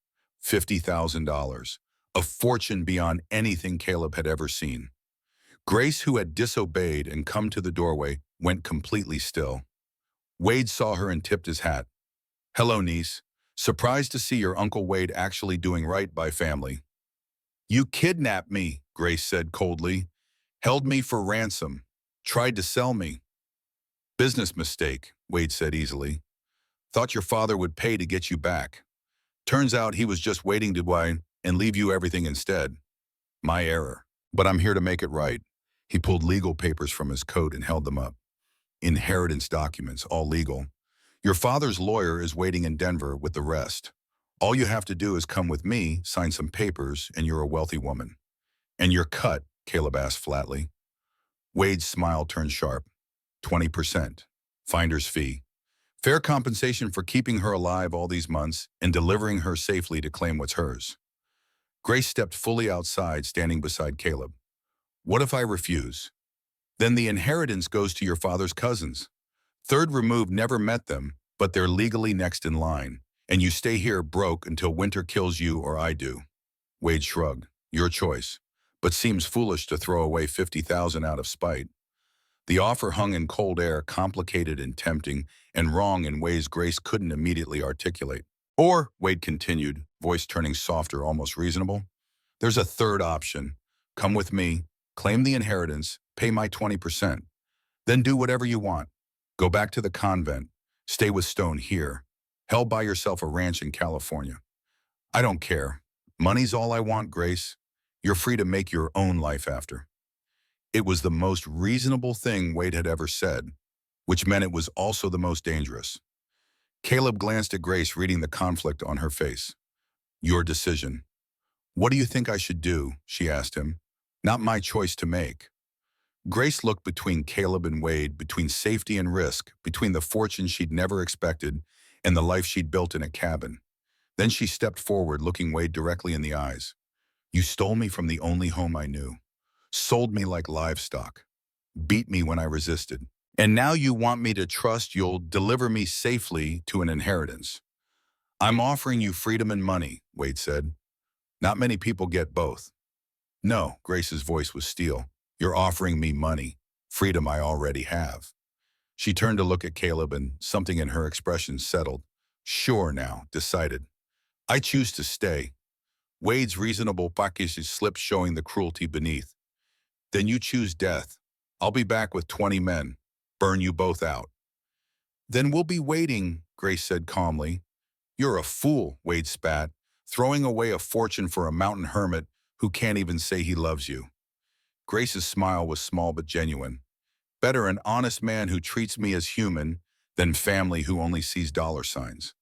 Wade jerked his horse's reins hard, the animal dancing sideways. You've got until the snow melts fully. Then I'm done playing nice. He wheeled his horse and rode off, his men following. But even in retreat, the threat was clear. This wasn't over. Caleb and Grace stood watching until the riders disappeared into the trees. Only then did Grace's shoulders sag, the bravado draining out of her. $50,000, she whispered. I just walked away from $50,000. You walked away from Wade's leash, Caleb corrected. Money with strings isn't freedom. But if it was real, if I could actually claim it and be free, then you'd have made a different choice. But with Wade involved, there's no such thing as free money. He turned to look at her. You sure about this? Because there's no going back now. Grace met his eyes steadily. I'm sure. What neither of them noticed was Samuel Porter, hidden in the tree line, watching Wade's group ride away and committing every face to memory. 3 days later, Samuel appeared at the cabin with news. Federal marshals finally moving, he reported, accepting coffee gratefully. Turns out Grace wasn't Wade's only kidnapping victim. 7 other women have filed complaints. Federal charges across state lines. Big case. Caleb felt something loosen in his chest. When marshals gathering evidence now. Maybe 2 weeks before they move on Wade. Samuel looked at Grace. They'll want your testimony. Willing to give it. Against Wade, absolutely. Good, because there's more. Samuel pulled out a crumpled notice. Town council's calling a meeting. Wade's been claiming you're his stolen property, that Stone violated the purchase contract. They're going to hear both sides make a ruling. Grace's face paled. A trial. More like arbitration. 12 miners from the council. They'll hear testimony, look at evidence, make a decision about your legal status. Samuel's expression was serious. It's not perfect, but it's the closest thing to justice we've got up here. When, Caleb asked. Week from Thursday, Silver Point Town Hall. You'll both need to be there. The prospect of going back to Silver Point, of standing in front of the same town that had watched her sold, made Grace's stomach turn. But she straightened her spine. I'll testify. Tell them everything. Samuel nodded approval. Good. Meanwhile, I'm spreading word to the other trappers. When Wade comes, and he will come, you won't face him alone. After Samuel left, Grace paced the cabin, nervous energy needing outlet. A town hall meeting, she said. Wade will be there. Probably. What if they rule in his favor? What if they say the original purchase stands? Then we deal with it. Caleb's voice was calm, grounding. But Grace, you've got something Wade doesn't. Truth on your side, that counts for something. Does it in a mining camp where money talks? We'll find out. The week passed in strange suspension. They prepared testimony, rehearsed questions Samuel thought the counsel might ask, tried to anticipate Wade's arguments. Grace grew increasingly nervous, her composure cracking around the edges. The night before they were set to leave for Silver Point, she couldn't sleep. Caleb found her at the window near midnight, staring out at stars. Afraid? He asked quietly. Terrified, she admitted. What if I say the wrong thing? What if they don't believe me? Then we keep fighting. Fear of what might happen doesn't change what you need to do. Grace turned from the window. Do you ever regret it, buying me that day? Caleb considered the question honestly. No, everything that's happened, all the complications, I'd make the same choice. Even knowing it brought Wade back into your life. Wade was always going to be in my life until one of us ended up dead or in chains. You just brought things to a head sooner. He moved closer. And for what it's worth, you've made this cabin less empty. That's not nothing. Is it something? The question came soft, vulnerable. Caleb's hand reached up, almost touching her face, then dropped. I don't know what to call it yet, but yes, it's something. The moment stretched, charged with possibility. Then Grace stepped back, breaking the spell. We should rest. Tomorrow's important. Yeah, it is. But neither of them slept much that night. The ride to Silver Point took 6 hours through slush and mud spring thaw, making the trail treacherous. They arrived to find the town transformed by the season. What had been a sleepy market square in October now bustled with miners returning from winter, claims merchants restocking supplies, the whole economy of the camp waking up. The town hall was a rough timber structure, large enough to hold maybe 50 people if they packed in tight. By the time Caleb and Grace arrived, it was nearly full. 12 men sat at a long table at the front. The council. Miners, mostly weathered faces that had seen hard living and harder choices. In the front row sat Wade Brennan, looking every inch the respectable businessman, a lawyer beside him, taking notes. When Grace entered, conversation died. Every eye in the room turned to assess the woman who'd been sold 5 months ago and had now returned to challenge the transaction. The council chairman, a grizzled miner named Hutchins, banged a makeshift gavel. Meeting's called to order. We're here to settle the matter of one Grace Brennan, her legal status, and whether Mr. Stone violated purchase contract by removing her from Wade Brennan's custody. Wade's lawyer stood immediately. The facts are simple. Mr. Brennan had legal purchase of the woman. Mr. Stone interfered with that purchase and has harbored stolen property for 5 months. We're seeking return of property and compensation for damages. The term property made Grace's hands clench. Hutchins looked at Caleb. Your response, Mr. Stone. Caleb stood his presence commanding despite simple clothes. I paid the asking price at public auction. Have the receipt to prove it. After payment, Grace Brennan was legally my responsibility. I then granted her freedom to make her own choices. She chose to stay. That's not theft. That's liberty. Murmurs through the crowd. The argument was clever, using Wade's own transaction against him. Wade's lawyer countered. Freedom of choice requires legal standing. Miss Brennan had no legal standing as purchased property. Then this council needs to grant it, Caleb said firmly. Colorado territory law allows women to own property to testify in court. Grace Brennan is an adult woman of sound mind. She should be allowed to speak for herself. More murmurs, some approving. Hutchins considered. Miss Brennan, you want to testify. Grace stood, legs shaking but voice steady. Yes, sir. Then speak. Tell us your story.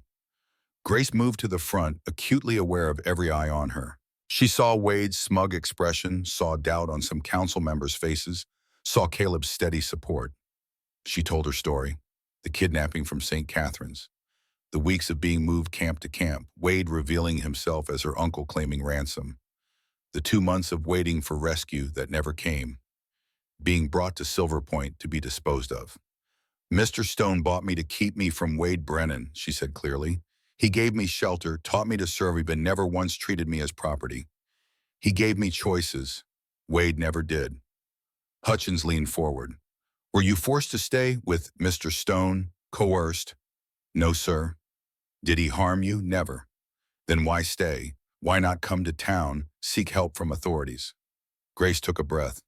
Because the only authority in Silver Point is Wade Brennan. He controls the sheriff, the merchants, the supply lines. Coming here would have meant going right back to him. She's lying, Wade called out, trying to avoid facing her legal obligations. What obligations? Grace turned to face her uncle directly. You kidnapped me. Your men beat me when I tried to escape. You held me for ransom from a father who disowned me. Then when that failed, you tried to sell me. Those aren't obligations. Those are crimes. The room went silent. Wade's lawyer stood quickly. That's a serious accusation without proof. I have proof, Grace said. The bruises on my arms from being dragged. The scars on my feet from being marched miles without shoes. The testimony of other women who were held in the same camps. She met Wade's eyes. I'm not the only one. Am I, uncle? How many women did you take? How many did you sell? Wade's face darkened dangerously. Hutchins banged his gavel. That's outside this council's jurisdiction. We're here to determine Miss Brennan's current legal status, nothing more. Then determine it, Caleb said. Is she a person with rights? Or is she property to be bought and sold?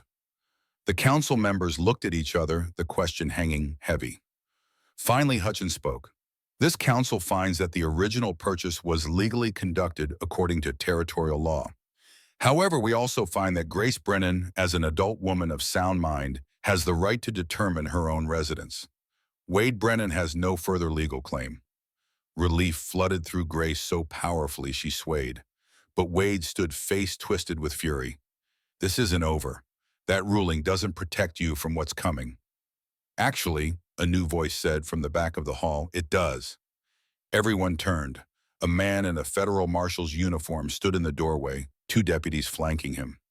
Wade Brennan, the marshal said, walking forward with purpose. You're under arrest for kidnapping across state lines, human trafficking, and extortion. We've got 7 other women willing to testify, plus enough evidence to keep you locked up for the next 10 years. Wade's hand moved toward his gun. Both deputies drew faster. Don't. For a long moment, Wade stood frozen, calculating odds. Then his shoulders dropped. He'd lost, and he knew it. As the deputies cuffed him, Wade looked at Caleb with pure hatred. She'll never really be yours, Stone. She'll always wonder if it was gratitude instead of love. Caleb met his gaze steadily. That's her right. To wonder, to question, to choose again tomorrow. I don't own her. Never wanted to. Wade was led out in chains, still cursing. Grace stood in the town hall, surrounded by miners and witnesses, and felt something fundamental shift inside her. She was free. Truly, legally, irrevocably free. No uncle to claim her, no church to command her, no past to define her. Just Grace Brennan, standing in a rough timber hall in a Colorado mining camp, choosing her own future for the first time in her life. Caleb touched her elbow gently. Let's go home. Home. The words settled into her chest like an anchor. They left Silver Point as sunset painted the mountains gold and purple. Rode back toward the high country in companionable silence, both processing everything that had happened. A week later, Caleb made a decision. He saddled the mule and rode down to Silver Point alone, leaving Grace at the cabin with instructions to bar the door and trust no one until he returned. He was gone all day. When he came back at sunset, he carried a wrapped bundle. Grace met him at the door, relief clear on her face. Where did you go? Had business in town. He dismounted and handed her the bundle. Open it. Inside, she found a simple dress, the color of warm earth. practical but new, made to fit her measurements, sturdy shoes, and at the bottom a small wooden box. Grace opened the box with shaking hands. A gold ring lay nestled in worn velvet, simple, unadorned, but clearly precious. She looked up at Caleb, question and hope worrying on her face. "This was Sarah's," he said quietly. "I know that's complicated, but hear me out." He took a breath, the words coming with difficulty, but absolute sincerity. "These months you've changed this cabin, changed me. When you first came here, I saw Sarah's ghost in you. That defiance, that refusal to break. But Grace, you're not her. You're stubborn where she was patient. You challenged me where she let things slide. You fight it where she made peace." He moved closer, his eyes holding hers. "I don't know if what I feel is love. I've been buried so long in grief, I'm not sure I remember what love feels like. But I know I want to wake up and see you here. I know I want to teach you to shoot straighter.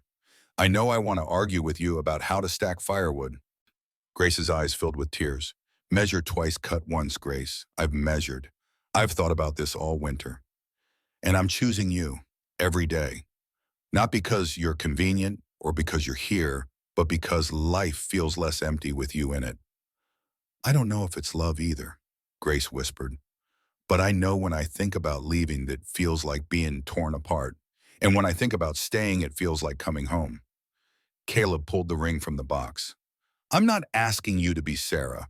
I'm asking if you'll let me stand beside you while you become whoever you're meant to be, as partners, equals, not owner and owned, not savior and saved, just two people choosing each other." "Under the law, married women aren't equals," Grace pointed out. "Then we don't register it with any law. We make our own vows, between us and whatever God you believe in. No church, no government, just our word." Grace looked at the ring, at the man holding it, at the life being offered. "What if I'm wrong? What if this is just survival instinct? Then you choose again tomorrow and the day after. Choice isn't made once, Grace. It's made every morning when you wake up and decide to stay or go." She held out her hand. Caleb slid the ring onto her finger. It fit perfectly. "I choose you," Grace said. "I choose this. And maybe I'll have to choose it again tomorrow. But today, this moment, I'm certain." They sealed it with a kiss, tentative at first, then deeper. When they broke apart, Grace laughed shakily. I don't know how to." "We go slow," Caleb promised. "We learn together. No rush." That night, they sat by the fire and talked about the future, about building an addition to the cabin, about Grace helping other women who'd escaped trafficking, about creating something that mattered beyond just survival. "What will people say?" Grace asked. "About us living together unmarried? Let them talk. Their opinions don't define us. The church will say I've fallen. Maybe you have. Or maybe you've just found different ground to stand on." Grace leaned against his shoulder, feeling the solid warmth of him. "Thank you for buying me that day. Thank you for staying." Outside, the first crickets of spring sang. Inside, two people who'd survived terrible things built something new from the pieces of their broken pasts. Not perfect, not simple, but theirs, chosen freely, built deliberately, earned honestly, and that was enough. The fire burned low in the 1917 cabin as Caleb finished his story. Outside, snow continued to fall, but the storm had gentled, almost peaceful now. Thomas sat across from his grandfather, processing everything he'd heard. "So grandmother stayed, built a life here." "She did," Caleb confirmed. "Never went back to the convent. Wrote letters to Mother Catherine explaining her choice. No bitterness, just honesty. The church made its peace eventually. And the inheritance. She never claimed it. Had the lawyer donate it to an orphanage in Denver. Said children needed it more than she did." Caleb's weathered face creased in a smile. "Never regretted it. Not one day." "What about Wade?" "Federal prison, 10 years. Died of pneumonia in year 7. The world got smaller without him in it." Thomas glanced toward the window, seeing faint starlight through clearing clouds. "Where is she now, grandmother?" Caleb's expression shifted, grief old but still present. "Come here." He led Thomas to the window and pointed up the hill behind the cabin. In the starlight, 2 headstones stood side by side. "Last year, heart gave out in her sleep. She was 68, worked her garden that morning that came in it for lunch, and never woke from her nap. Caleb's voice was steady but weighted. She died free, died having lived on her own terms. Not many people get that. Thomas stood silent, respecting the moment. You asked if I was afraid, Caleb said, when I had to go to war. Truth is, I was terrified, but your grandmother taught me that fear doesn't excuse an action, that choosing your path, even when it's hard, was what makes you human. He turned to face his grandson directly. You're going to face choices over there. Terrible choices where every option feels wrong. Remember this measure twice, Thomas. Think before you act. But when you commit, commit fully. That's how a man lives with himself. Thomas nodded, the weight of impending war heavy on young shoulders. Will I come back? The question came quiet, almost ashamed of its fear. I don't know, Caleb said honestly, but I know you'll face it with courage because that's who you are. And whatever happens, you'll have chosen to stand for something. That's worth more than a long life spent hiding. When they stood together at the window, old man and young, separated by decades, but united by the universal truth that some choices defined everything that came after. In the morning, Thomas would leave for war. Tonight, he learned what it meant to choose freely, to commit fully, and to build a life worth living from the wreckage of circumstances beyond your control. Outside, the snow stopped. Stars emerged in crystal clarity. And on the hill, two graves stood, testament to a love built not on rescue or gratitude, but on daily choice and hard-won trust. Inside the cabin, Caleb Stone sat down and closed his eyes, remembering Grace's laugh, her stubborn arguments, the way she'd transformed a lonely refuge into a home. Measure twice, cut once. He'd measured, he'd chosen, and he'd lived every day of those choices without regret. That was all any man could do. Choose well, commit fully, and let the consequences build the life you were meant to live. The fire burned to embers as grandfather and grandson sat in companionable silence, bound by stories and blood, and the understanding that some lessons could only be learned by living them. Tomorrow would bring its own trials. Tonight the mountain held its peace, and the legacy of two people who'd chosen each other freely and completely lived on in the telling.